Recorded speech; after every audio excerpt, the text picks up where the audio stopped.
So I've been trying to live up to his even when so I'm practicing. Were you going to do any of the drama? Had you thought about? So yeah, I guess yeah, I don't know if you want me to do it right now. Yeah. Yeah. So yeah, I'll try one more song. This is kind of a fun one. So I was thinking about what I might do, because we were all kind of like racking our brains, like, what are we going to do today for Ellen? And so one of the pieces that I did years ago, this goes back almost 20 years now, I realized. I was in a production of Little Shop of Horrors. Does anybody know that movie or play? Okay, it's kind of a classic.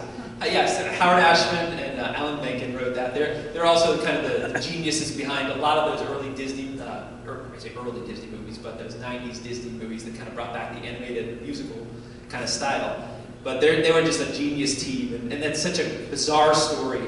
It's an old movie that they turned into a play, and they did another movie of it too. But it revolves around this kind of down on his luck, orphan, poor guy who lives on Skid Row. He's a shopkeeper in a floral shop, and he finds this plant. He's kind of a plant fanatic, and he finds this plant that turns out to be an alien that eats people. And as it gets bigger and bigger, his star kind of rises, and he becomes kind of famous.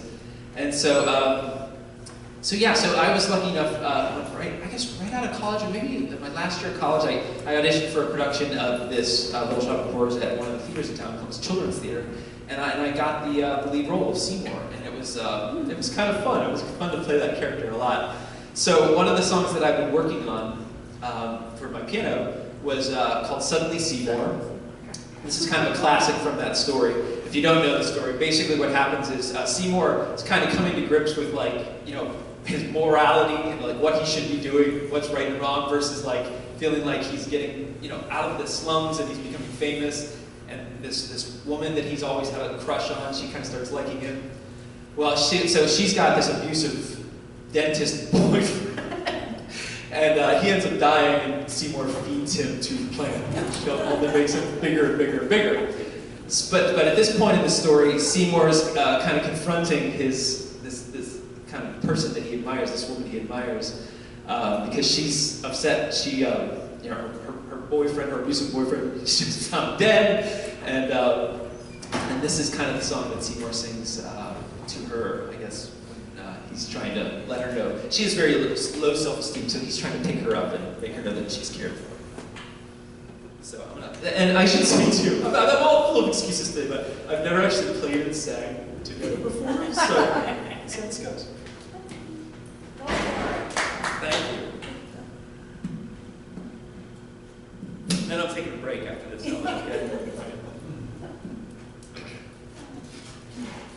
Okay, so this is called Suddenly Seymour.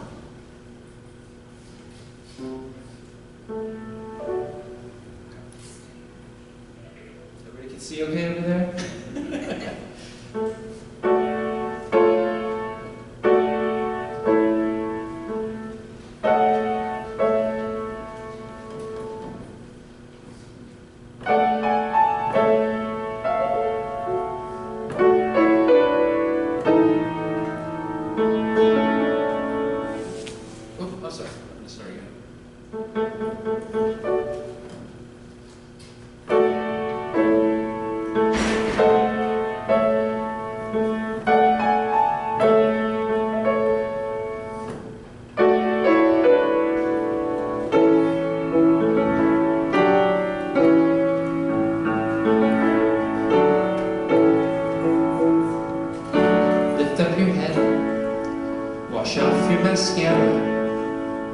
Here, take my Kleenex, wipe that lipstick away. Show me a face as clean as the morning. I know things were bad, but now they're okay.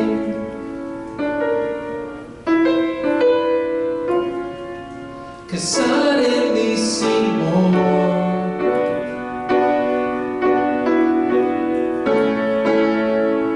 is standing beside you. Don't need no makeup, don't have to pretend, 'cause suddenly Seymour is here to provide with sweet understanding. Seymour's your friend, and it goes on and on and on. And then she sings. I don't know if anybody knows this. If you want to sing, you can. But then it just gets to the finish, and they sing and they sing and they sing and they sing some more, which I love. And then they get to the with sweet understanding, with sweet understanding, with sweet understanding. Seymour's your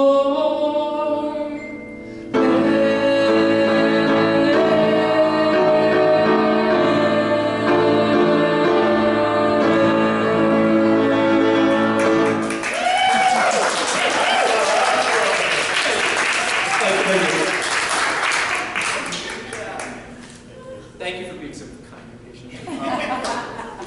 Okay. All right, someone else's turn.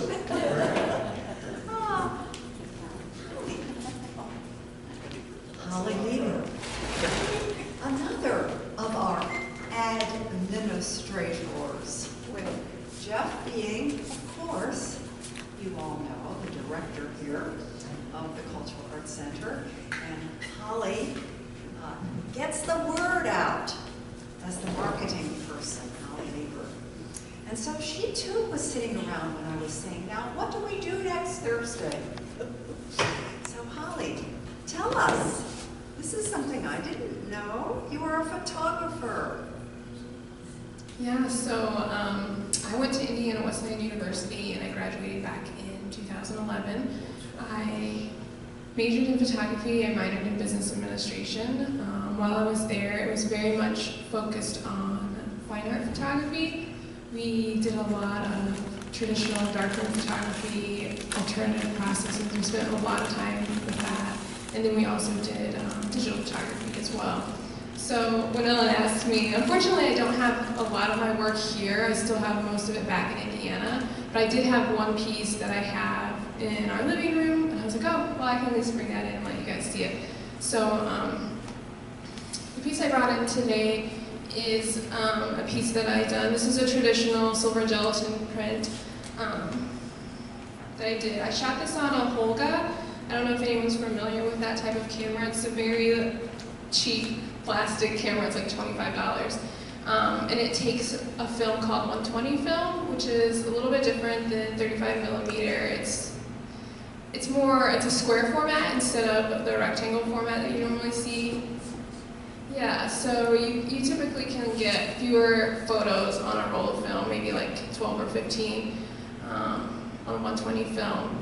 And so this process on this photo is called a double exposure. So it's basically when you take a photo and you don't advance the film, and you can take multiple photos over and over again and overlay them on one single pane, and then you can advance it. So that's what I did on this one. It's a fun process, and then you develop the film, and then you make a print. So I really enjoy that. That's kind of my love and passion, is more of the technical side of photography, doing the darkroom, doing the whole process. I learned a lot. I had a lot of trial and error. We did a lot of pinhole cameras. I have a quick funny story about a pinhole camera that I did. For that, we used 4x5 film, so I had one sheet of film. You have to take it into the darkroom and place your film into the camera, close it all up. Then it was snowing, it was winter time, and I took it outside. I had this like a little bit of like a step ladder set up that I was going to set my camera, my pinhole camera on to expose, so to open up and take a photo. And I did that. I set it all up, and I walked out there and put my camera on this step stool. And I went to expose, like to open up and take the photo, and with the snow, like the whole step stool just like moved. And I just picked my camera up and went back because I knew it was ruined, because you only have one photo and one shot. So then I had to go all the way back to the photo lab and get a new piece of film and to retry. So it's just a really, had some really fun experiences doing different things like that, where we learned a lot of the technical skills of photography. Darkroom, I spent many semesters in the darkroom. So yeah, that's what I just want to bring up. Thank you for sharing that. And thank you for sharing the word of the Cultural Arts Center out into the stage. Well, So we need to turn this one. how shall we proceed, Todd? I think we're getting so hungry watching this amazing table spread that we can do this, and then we're going to share some work with Mark Daniels and Gold. Just to play again. Do you need some space? Or? Oh, Do you have a- okay. You going to play the piano while he's, oh, how wonderful. Well, so Jeff talked about his early musical career, and I have a story about my early musical career. And it wasn't until, 40 years later, my mother recently told me that she got a call from my violin teacher saying, this guy isn't getting it, so he needs to like do something else. So she just now told me this, and I thought it was a whiz at the violin. But so anyway, growing up, I was always had a place in the kitchen that felt really, really nice, and that was we had a cookbook, and I tried to replicate some recipes that were in this cookbook early on. And then my parents were entrepreneurs, and that's kind of how I have fallen into all of this that I do. They started out with a grocery store. So when I was 8 years old, it was actually a filling station, back when filling stations were around, and people actually came to your car and put gas in your car.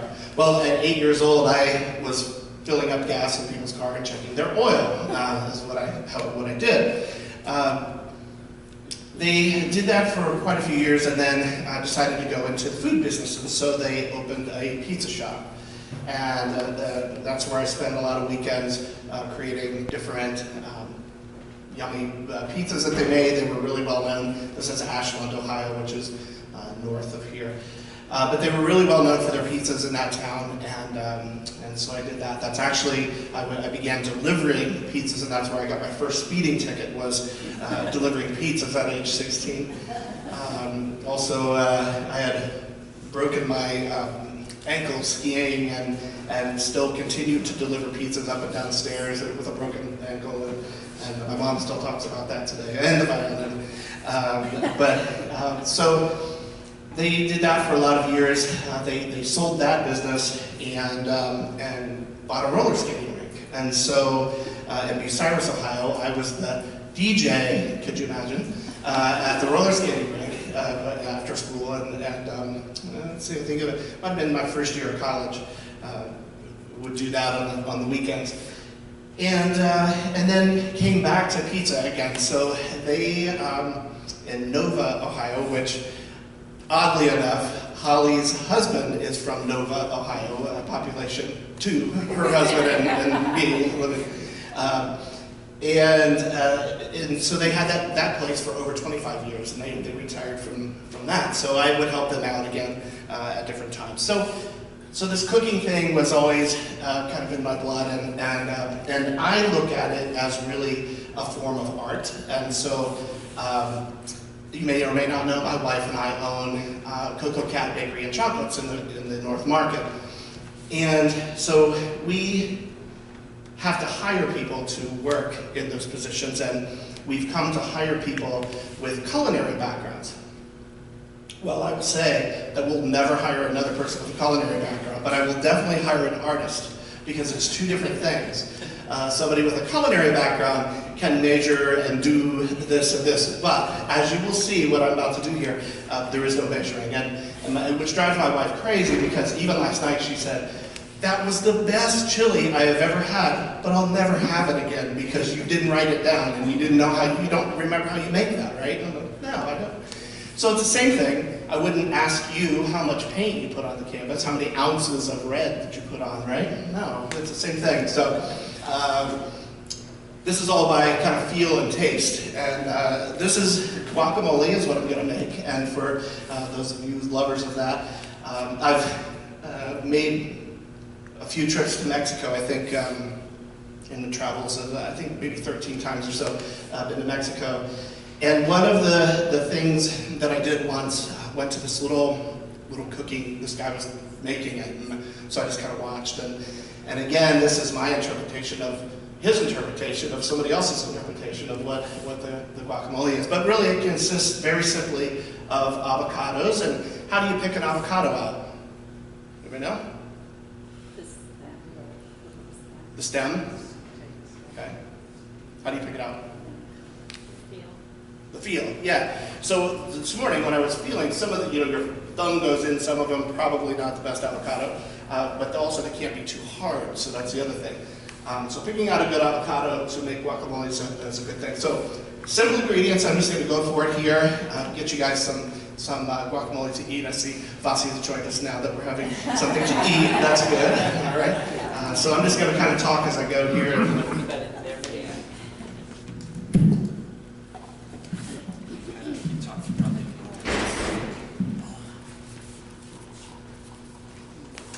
Start out with some gloves.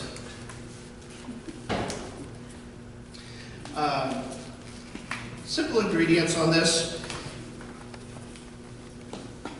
Basically avocado, we have some limes, which in Mexico they call limon, and which is a lemon, they call lemon. And so we can never find a lime, and or never find a lemon in Mexico actually, but we found lots of limes. So salt, garlic, magic ingredient, I'm going to show you here in a minute. So basically taking the avocado, I have a huge bowl, but I think I'm going to do it in this blue bowl.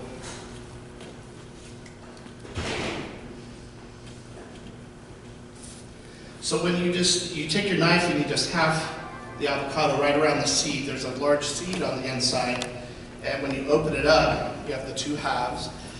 This one looks pretty good. Sometimes you open it up and it's really brown on the inside, and you just kind of toss that. But all I do is just take that, dump it down in. And this one I'm going to keep the seed in it. Does anybody know why?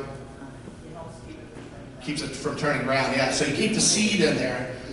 If you make this ahead of time and you want to have it for later, just keep the seed in with it. Keeps it fresh. I can already tell this one's a little. Oh, that's a nice one. Yeah. Okay, so.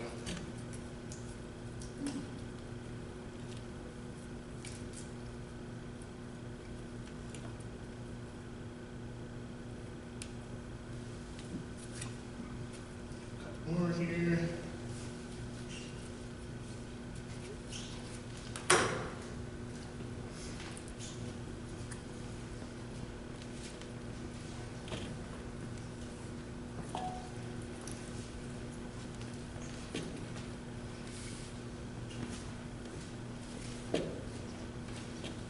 Let's do one more. Guys hungry? Pretty cool. Oh, that's a nice one too. A nice one because you notice what? There's not a lot of brown on the inside, so sometimes you'll open it up, it's really brown and too soft, so you can just toss those. Run away, Thank you. Yeah, that's a good one right there.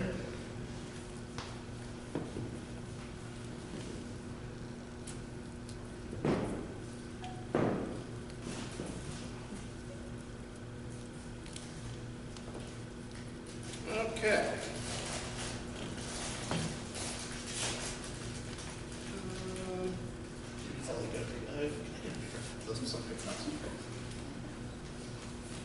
All right, so we've got the avocado in the bowl now. The next thing I'm going to do is I'll put a little red onion. Red onion is going to give it some color, but it's also red onion is a little bit more pungent. So you kind of want to put this in small amount, small pieces. Thank you.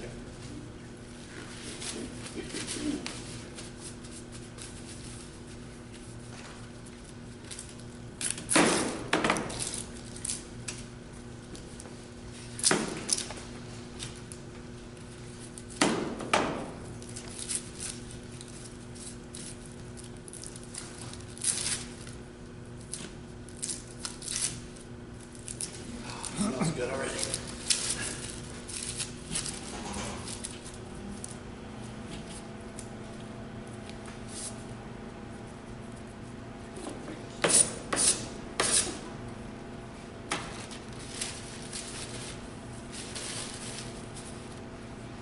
All right, so we're going to just take a chunk of red onion, just dice it up.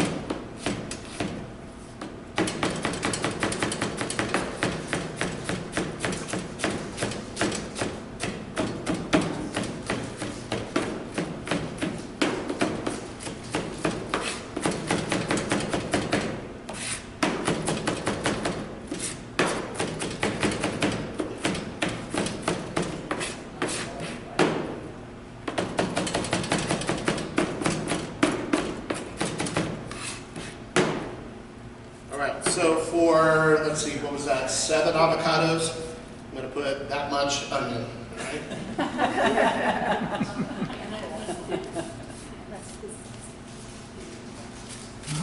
Could always add more. Ground black pepper.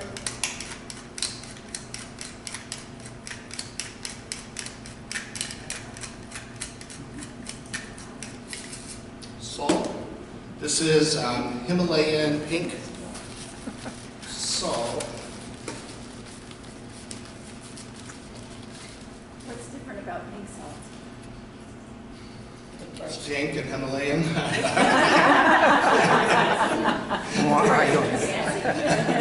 Morton didn't make it, I don't know. But, yeah, so about that much salt.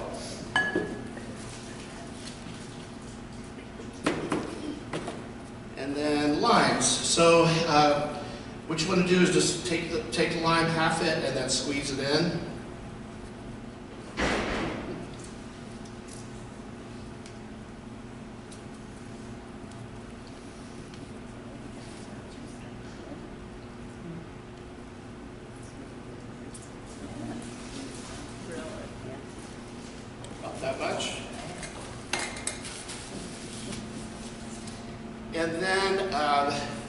to put some garlic. Not garlic powder, but real garlic. But real stuff, that's right. So this is always a cool thing, I think, is to get the skins off rather than trying to just take them off. Take your knife. Takes it right out. Now the other thing about garlic is to get it a little kind of fine, you can take some salt, put it right on top, and then just work your knife on it like this. And the salt grinds it down.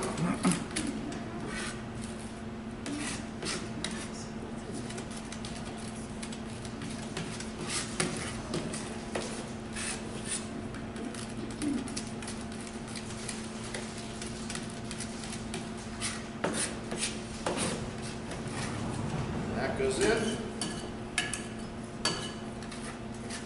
That was about 2 cloves there. The last 2 things I'm going to put, this is called tagine, and this is it's just called Classico seasoning, and we put this in everything. And this, I'm telling you, this stuff, it's magic, and you just put it in, and it makes it taste really good. Tagine, it's T-A-J-I-N. You can get it at Kroger or any of those places. I have that one.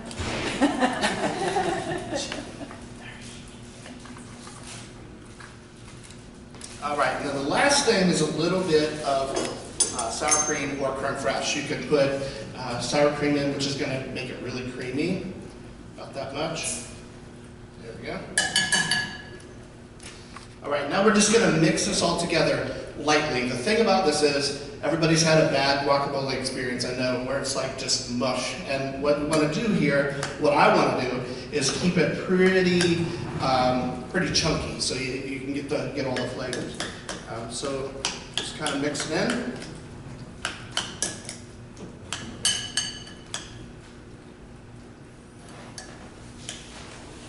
Really only need about 1 seed in there. You don't have to have them all in there.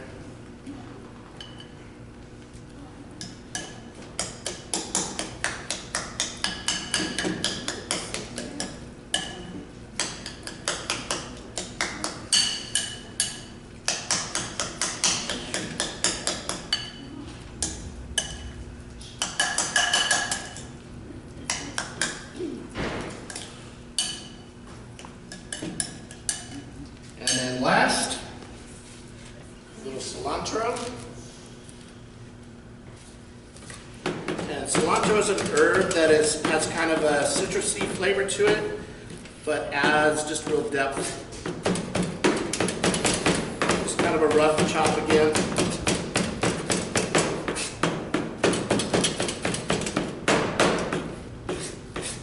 Some people say you're never supposed to use a knife on cilantro. You're supposed to cut it with scissors. We're making art here, come on.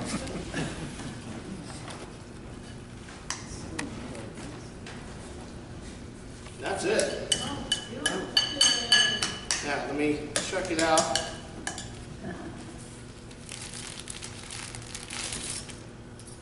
The other thing that I do when I make this is I make my own chips. And so what you do is just take tortilla chips and cut them into triangles and then deep fry them real quick. And then you have some nice fresh chips. So why do you keep the seeds of the avocado until the end? It helps keep it from turning brown. So it'll keep it from turning brown. That's right on.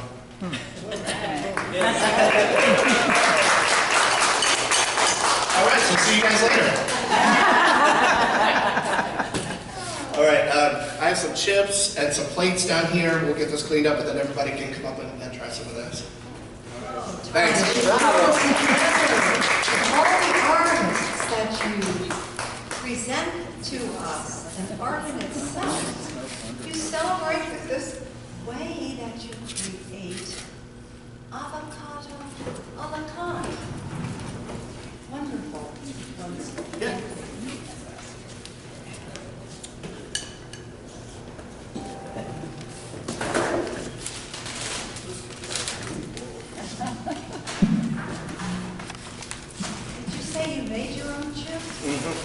Yeah, normally I would make the chips, but today we get Tostitos. Are we being confused by rows? Yeah. I'm in a row on my own. But what I will do We need some to keep the chips up there. is just take some fresh lime over top of these.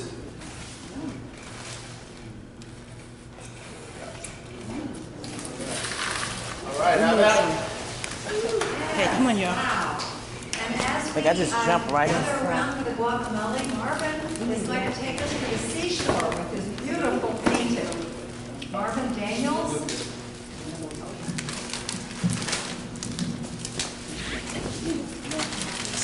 Okay, so while you're enjoying Todd's masterpiece there, I'm going to talk a little bit about the painting I've done here for the Art Lake Show. Again, my name is Marvin Daniels, born and raised in Timbuktu. Live around Granville now. I've been pretty successful in the last couple of years doing some shows around Columbus, and actually this piece is in the Ohio Art Lake Show that's going on right now.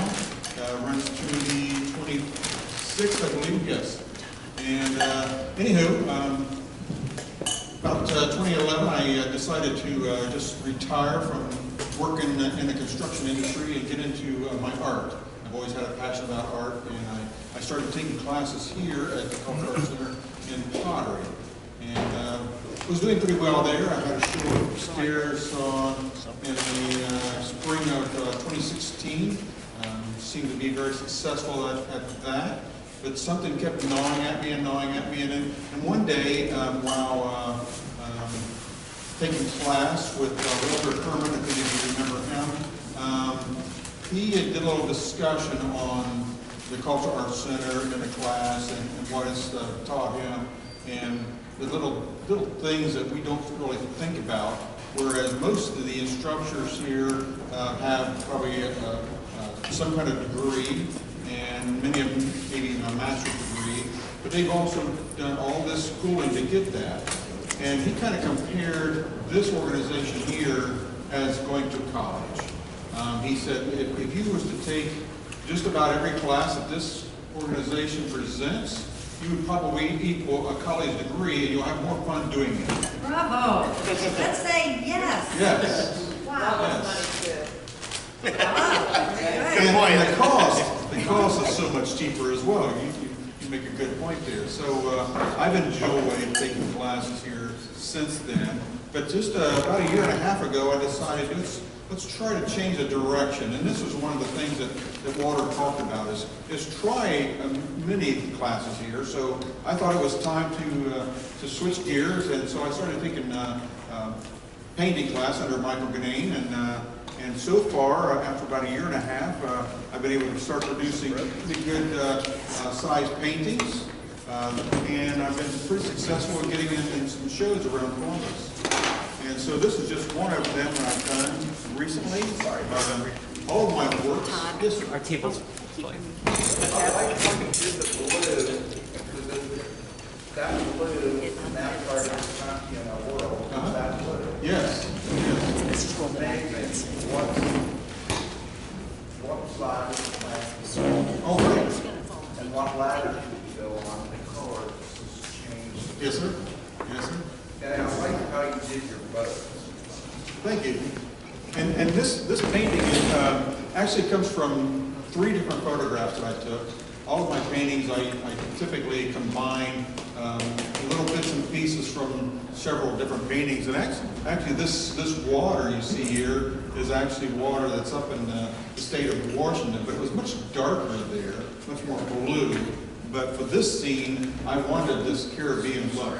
And I'd seen this, in many movies and different paintings and photography, but so I had to kind of do a little research to find this color because I thought it really lent. Is that you see that color? You think of Caribbean. You're attracted to it, right? Yeah. So that's what I was trying to bring to this piece, is that attraction to the Caribbean, the lifestyle. And so each one of these boats was from a different photograph that I took somewhere along the beaches that we traveled, because we do a lot of traveling since I retired. And so I do a lot of photography too during that time too. So anywho, I took each boat and gave it a little different shape than my photograph showed, but I also wanted to grab the shadows that come out of it and the colors coming out of it, and especially the one that's all scumbled there, broken up.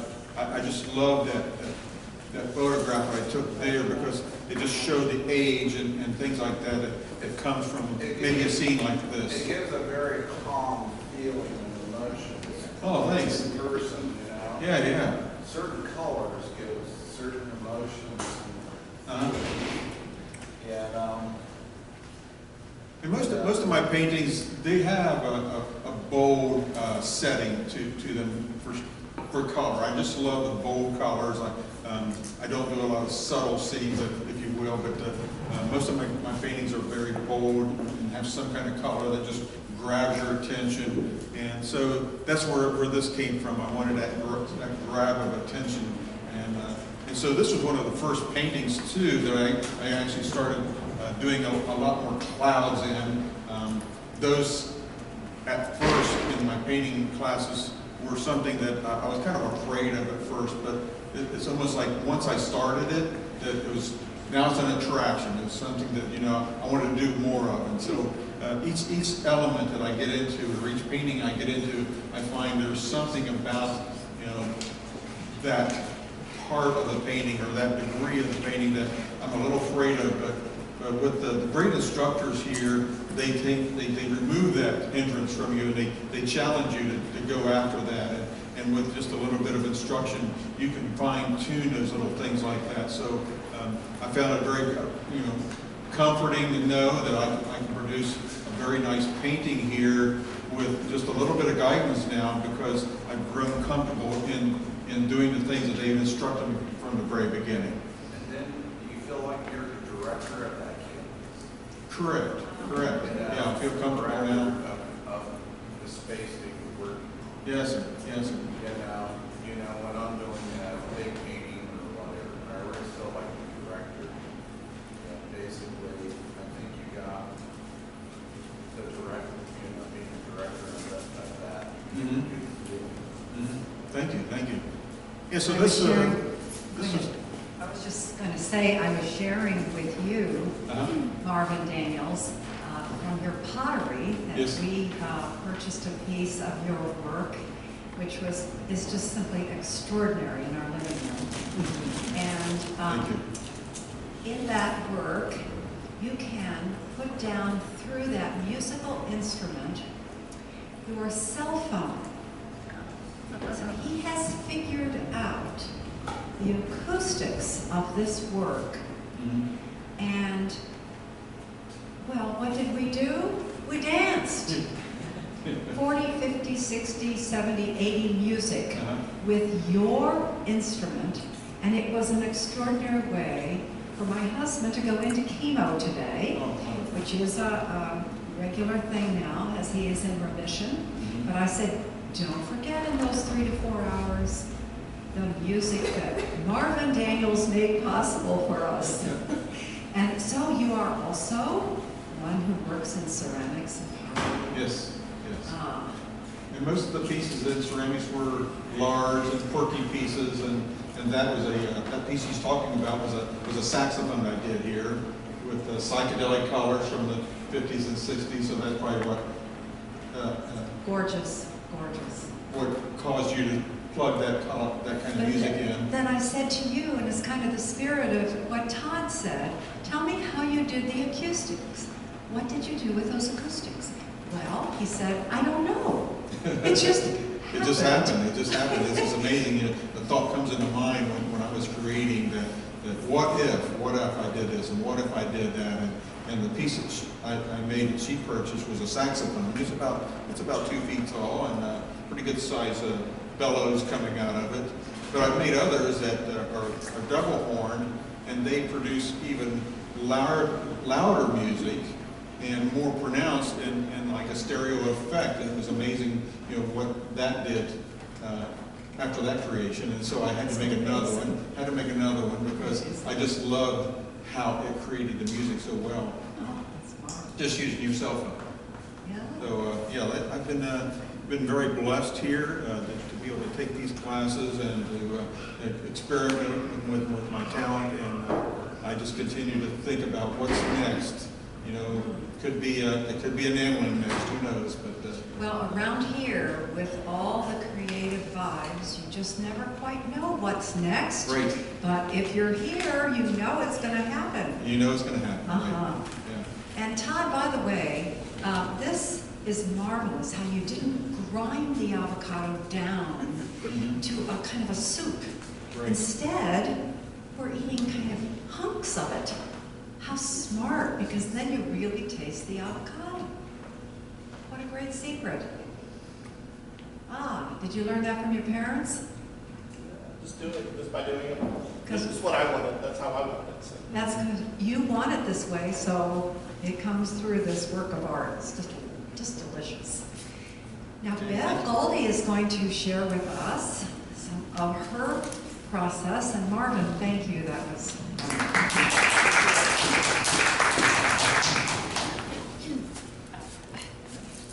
Next. I'm Bev Goldie, and I've spoken before, but for people who haven't heard, I teach in caustics here, but I also have been a student of the Cultural Arts Center for probably 15 years, starting in oil painting, and got into encaustics when I saw some pieces in New York City and said, I don't care, I'm going to find out how to do that, and found out that there really weren't any classes in it. So kind of did a little bit of a independent study upstairs with the permission of Jeff and Todd, and made sure there was ventilation, which you do need. But anyway, I've been doing quite a bit of it in the past couple of years, and right now I have a show at Wittenberg University. Their gallery there, about 22 pieces of encaustics. So if you're over that way, this Sunday from 3 to 5, there's an art reception, and it should be really beautiful. The colors for fall are really pretty special over there at the university. But anyway, I'm currently working on, I'll show it in just a sec, I'm trying to work larger. The largest I've done so far is probably 24 by 18, which is still a decent size. But encaustics is basically wax, it's beeswax and Damar rosin mixed together so that it's a harder material, so it's not candles and it's not crayons, and it doesn't melt on your wall. It would start to melt at 160 to 200 degrees, so there's no chance of it being ruined on your wall, unless you know, you're in a sauna, or you know, you turn the heat up so high that you would probably die before the piece would melt. So no problems with that. But this piece that I'm working on now, I've gone a little bit more abstract, but I'm looking for that ethereal look that you can get with encaustics, because there's so much translucence with it. And the materials, I'll just bring it out and then show you. It's easier to do it that way.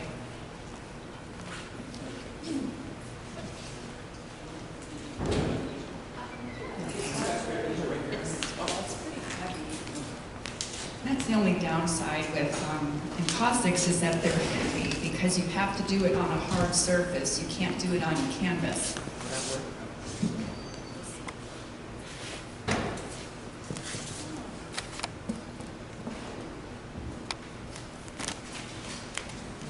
So I'm still tweaking. I just was doing some of the other layers of it today, but with encaustics you can add oils, you can add pastels, you can add India ink, you can carve into it, you can add photos, you can add all sorts of papers and things. So you can really have a great time in playing with different layers with it. So that's kind of my thing right now, and I'm still working on this one. So I think, well, I'm going to stand back from it because I really haven't. I've just been working flat.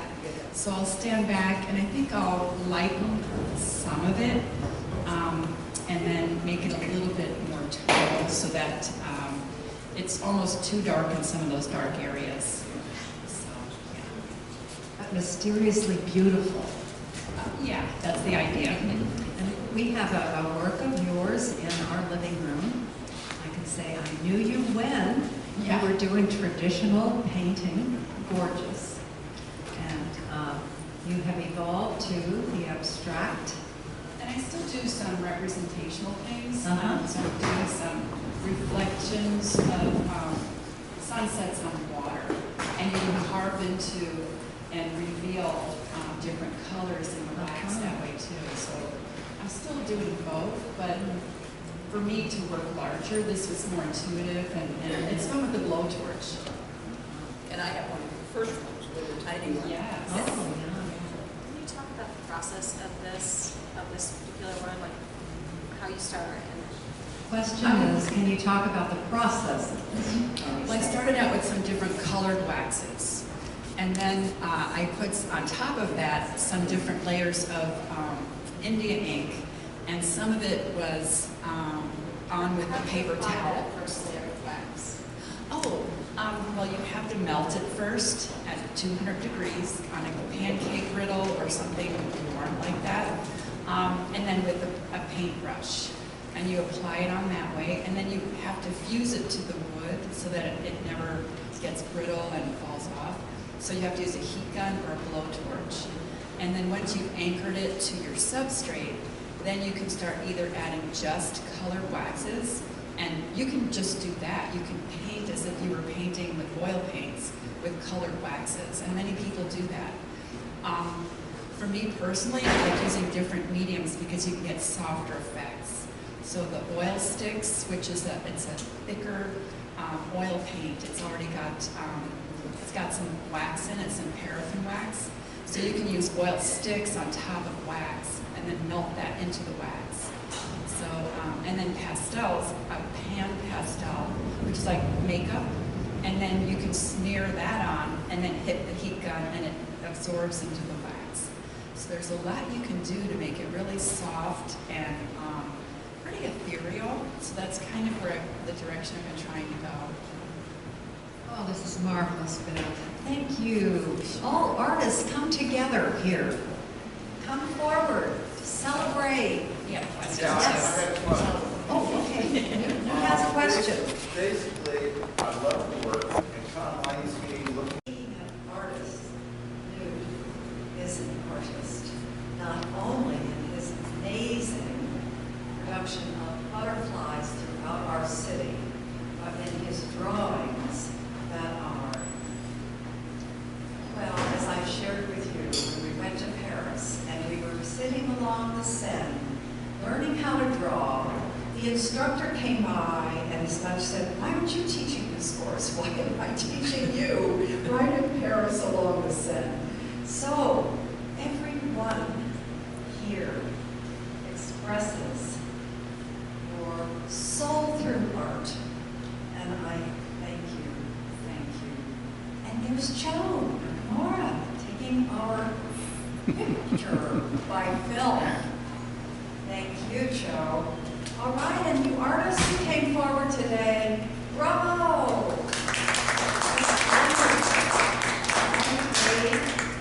To us, Todd, in purchasing all those avocados. Oh, all right.